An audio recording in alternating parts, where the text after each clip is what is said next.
Hello दोस्तों, आप सभी का हमारे YouTube चैनल में हार्दिक स्वागत है।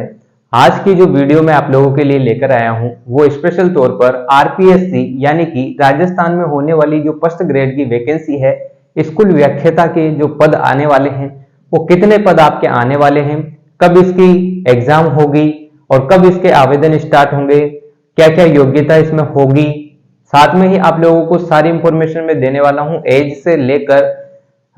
से लेकर एग्जाम पैटर्न, सिलेबस, सारी चीजें इस वीडियो में कवर कर दी जाएगी। तो आप लोग वीडियो को पूरा देखना। जो भी फर्स्ट ग्रेड का एग्जाम देने वाले हैं या आगामी फर्स्ट ग्रेड टीचर खुद को मान चुके हैं या उसी लक्ष्य में आगे बढ़ रहे हैं, तो वो स्टूडेंट्स या वो दोस्त सारे इस वीडियो को पूरा देखना और वीडियो को लाइक कमेंट शेयर तो आप कर ही दोगे, ठीक है। तो चलो आज की वीडियो स्टार्ट करते हैं।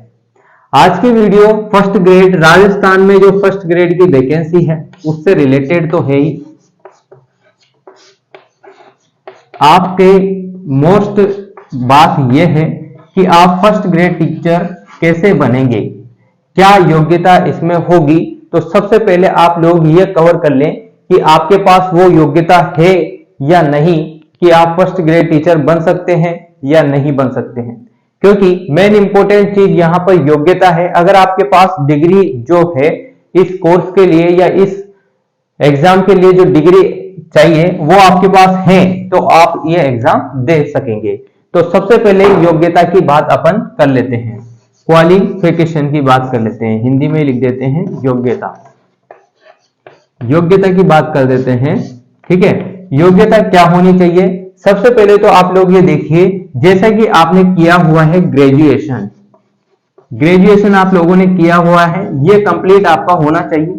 साथ में ही इसमें क्या होगा, इसमें पोस्ट ग्रेजुएशन आपका होना चाहिए, क्योंकि आप लोग 11-12 क्लास यानी कि 11वीं और 12वीं क्लास को आप पढ़ाने वाले हैं, तो ग्रेजुएशन से यहां पर काम नहीं चलेगा।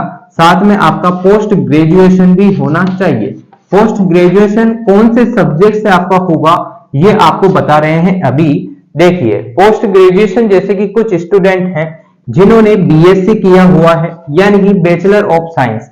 बैचलर ऑफ साइंस में आता है आपका, अगर बायोलॉजी फील्ड से कोई स्टूडेंट है तो वो जूलॉजी है, रहता है उन्हों के जूलॉजी, ठीक है, जूलॉजी उन्हों का होगा।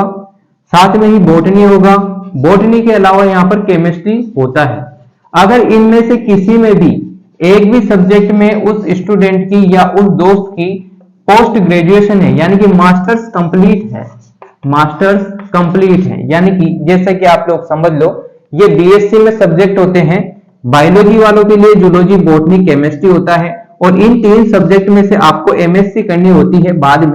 या फिर आर्ट्स वालों की बात करें या फिर मैथ की बात करें तो यहाँ पर मैथ होगा, तो मैथ वाले स्टूडेंट्स के यहाँ पर जूलॉजी, बॉटनी हटकर यहाँ पर फिजिक्स, मैथ आ जाएगी और केमिस्ट्री वो की वही रहती है, ठीक है। तो उन्हें भी इन 3 सब्जेक्ट में फिजिक्स, मैथ और केमिस्ट्री, इनमें से एक सब्जेक्ट में एमएससी करनी होती है। साथ में ही अगर बीए वाले स्टूडेंट हैं, जो बैचलर ऑफ आर्ट्स वाले या बीकॉम वाले जो भी स्टूडेंट हैं, उनके जो भी सब्जेक्ट यहाँ पर चलते हैं, 3 सब्जेक्ट आते हैं, वो 3 सब्जेक्ट, जैसे आर्ट्स वाले हैं जिसमें किसी ने ड्राइंग ले ली, संस्कृत ले ली या हिंदी ले ली, तो इनमें से जो 3 सब्जेक्ट आपने चूज किए हैं, bachelor of science, bachelor of arts, bachelor of commerce वाले सब्जेक्ट में, यानी कि जो आपका सिलेबस होता है उसमें अगर आप लोगों में 3 पार्ट हैं, जैसे मैंने आपको बता ही दिया, तो इन तीनों में से एक सब्जेक्ट में आपने मास्टर की है, 2 में भी कर सकते हो, 3 में भी कर सकते हो, वो आपके ऊपर है जितना टाइम आपके पास है। पर एक में अगर कंपलसरी है, एक में आपकी मास्टर होगी, तो जिस सब्जेक्ट से आपने मास्टर की है, जैसे मान लो केमिस्ट्री से किसी ने मास्टर की है, तो उसी का फॉर्म वो फर्स्ट ग्रेड के लिए अप्लाई करेंगे, ठीक है। ये बात तो क्लियर हो चुकी है आपकी। तो कौन योग्यता रखते हैं, वही स्टूडेंट योग्यता रखते हैं जिनके बीएससी में जो सब्जेक्ट है उसी से अगर किसी में एक सब्जेक्ट में मास्टर्स की है, अगर 2 सब्जेक्ट में की है तो 2 में वो फॉर्म अप्लाई कर सकते हैं, एक सब्जेक्ट में मास्टर की हुई है तो एक में अप्लाई कर सकते हैं। पर सभी को पता है कि अगर 2 सब्जेक्ट में कर भी लोगे आप तो भी एक सब्जेक्ट में आपकी कमान होती है। एक तो आप ऐसे ही टाइम पास के हिसाब से या आपकी और ऑप्शन, अदर ऑप्शन के हिसाब से आप लोग कर सकते हैं, वो अलग बात है। पर जो आपका मेन सब्जेक्ट है उसी में आप मास्टर करें। मास्टर करने के बाद आपका यहां पर यह फॉर्म अप्लाई होगा, और इसके बाद एक और कंडीशन है, अभी रुको, अभी थोड़ा सा और देख लो। ग्रेजुएशन होनी चाहिए, पोस्ट ग्रेजुएशन तभी होती है ग्रेजुएशन के बाद। फिर उसके बाद आपके पास ये दोनों चीजें होनी चाहिए। इसके बाद आपके पास होना चाहिए क्या, बीएड। समझ रहे हो, बीएड आपके पास होना चाहिए। यहां पर बीएसटीसी अगर आपके पास है और आपके दिमाग में सवाल है कि फर्स्ट ग्रेड का हम दे सकते हैं क्या, नहीं दे सकते हैं आप जब भी दे सकेंगे जब आपके पास बीएड क्या हो, कंपलसरी हो। जैसे कि मास्टर्स तो होनी ही चाहिए, मास्टर्स आपकी किसी भी एक सब्जेक्ट से होनी चाहिए, किसी एक सब्जेक्ट से आपकी मास्टर होनी चाहिए, साथ में ही आपके पास बीएड की डिग्री भी होनी चाहिए। अब बहुत सारे स्टूडेंट कह रहे होंगे कि सर हमारे पास एमएड की भी है, तो आप एमएड वाले भी एलिजिबल हैं। एमएड तो बीएड के बाद होता है, तो नॉर्मल सी कॉमन सेंस से आपके पास बीएड यहाँ पर मांगी जाती है। बीएड अगर आपकी कंप्लीट है या आप अपेयरिंग में लास्ट ईयर में हैं तो भी आप लगा सकते हैं। अदरवाइज आपकी कंप्लीट है दोनों, अगर मास्टर्स जैसे कि एमएससी साइंस वालों की या एमए या फिर एमकॉम, इनमें से तीनों में से कोई भी चीज कंप्लीट है, साथ में आपकी बीएड कंप्लीट है, तो आप फर्स्ट ग्रेड के टीचर बन सकते हैं राजस्थान में।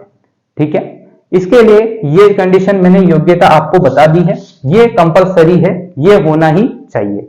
अब दूसरा जो मुद्दा है उस पर आते हैं, दूसरा जो मुद्दा है उस पर आते हैं। ये सारी चीजें आप समझ जाएंगे तभी इसका फॉर्म अप्लाई करना, अदरवाइज आप फॉर्म अप्लाई मत करना वरना आपके पैसे डूबेंगे। ठीक है, अब एज की बात कर लेते हैं कि एज लिमिट कितनी होनी चाहिए। एज लिमिट की बात कर लेते हैं, आयु आपकी कितनी होनी चाहिए।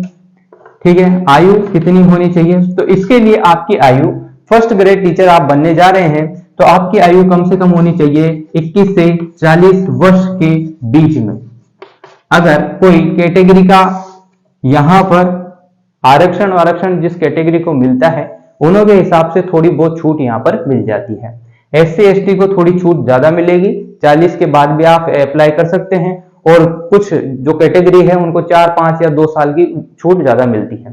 तो यहाँ पर 21 से 40 के बीच का ही टाइम ज्यादातर बेस्ट रहता है जॉब लगने का। इसमें सभी लग ही जाते हैं या फिर कोई अलग धंधा काम करने लग जाते हैं। तो ये इसकी आयु है, मैं ये जानता हूं फर्स्ट ग्रेड की आयु 21 से 40 वर्ष की आपकी है।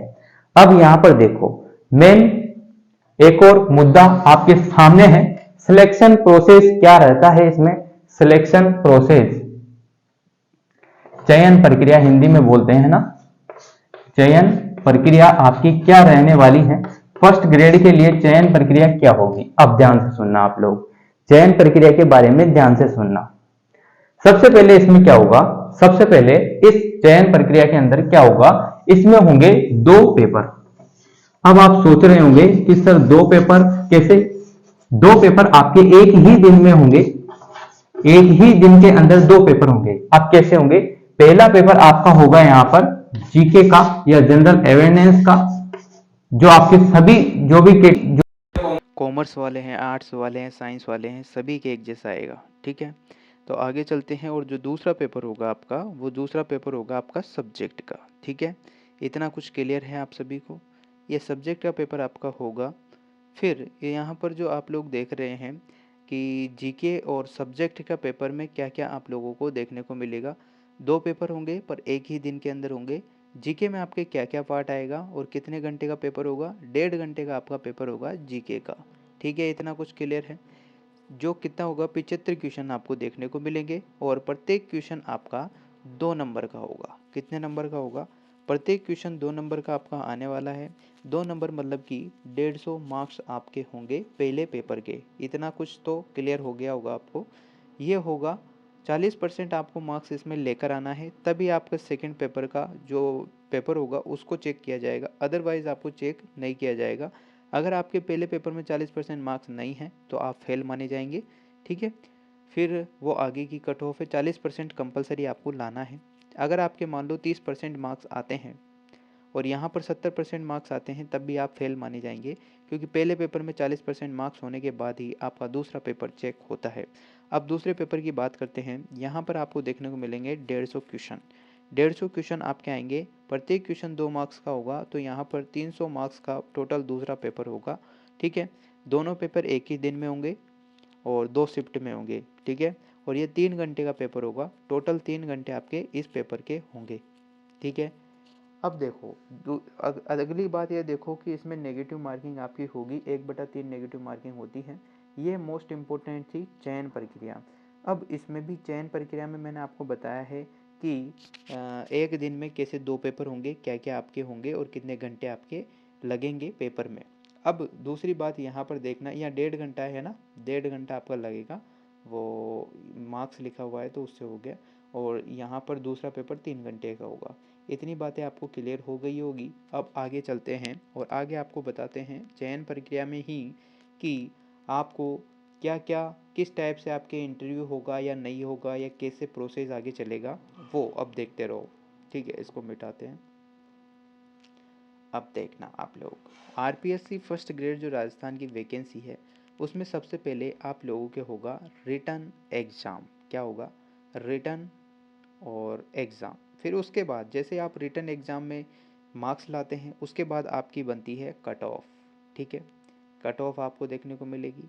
कट ऑफ के बाद आप लोगों को देखने को मिलेगा डॉक्यूमेंट वेरिफिकेशन। यहाँ पर इंटरव्यू नहीं होता है, डॉक्यूमेंट वेरिफिकेशन होगा। डॉक्यूमेंट वेरिफिकेशन के बाद आपकी आएगी फाइनल मेरिट या फाइनल कट ऑफ आपकी तैयार होकर आएगी।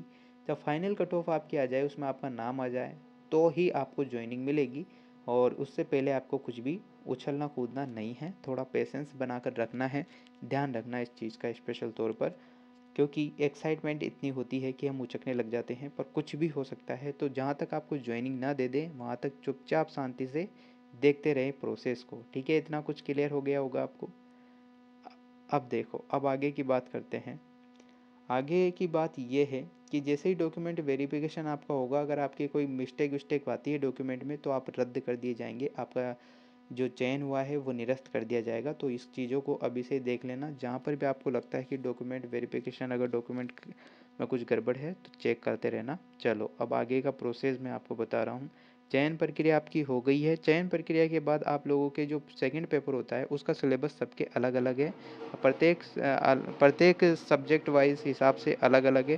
फर्स्ट पेपर के सिलेबस की यहाँ पर बात कर रहे हैं तो मोटे मोटे तौर पर मैं आप लोगों को बहुत सारी चीज़ें बता रहा हूँ। पहले यहाँ पर है हिस्ट्री, जीके अवेयरनेस और जीके अवेयरनेस और जीके वाला जो पार्ट है उसमें ये हिस्ट्री आएगी आपकी, जिसमें थोड़े बहुत क्वेश्चन आपसे पूछे जाते हैं हिस्ट्री के। हिस्ट्री के बाद आप लोगों से यहाँ पर जो दूसरा टॉपिक है वो हिस्ट्री के बाद आपका है क्या, रीजनिंग का पार्ट। अब रीजनिंग में बहुत सारी चीज़ें हैं, वो आपको टॉपिक वाइज लिखी हुई है, तो सिलेक्टेड टॉपिक ही पढ़े जो सिलेबस में है। यहाँ पर आपको हिंदी भी देखने को मिलेगी, साथ में इंग्लिश भी देखने को मिलेगी। इंग्लिश के बाद आपको जियोग्राफी यहाँ पर देखने को मिलेगी, इंडियन जियोग्राफी और राजस्थान जियोग्राफी भी आ जाएगी। साथ में ही आप लोगों को इंडियन पॉलिटी भी देखने को मिलेगी। इंडियन पॉलिटी से पहले मैं आप लोगों को कुछ और चीज़ बता देता हूँ।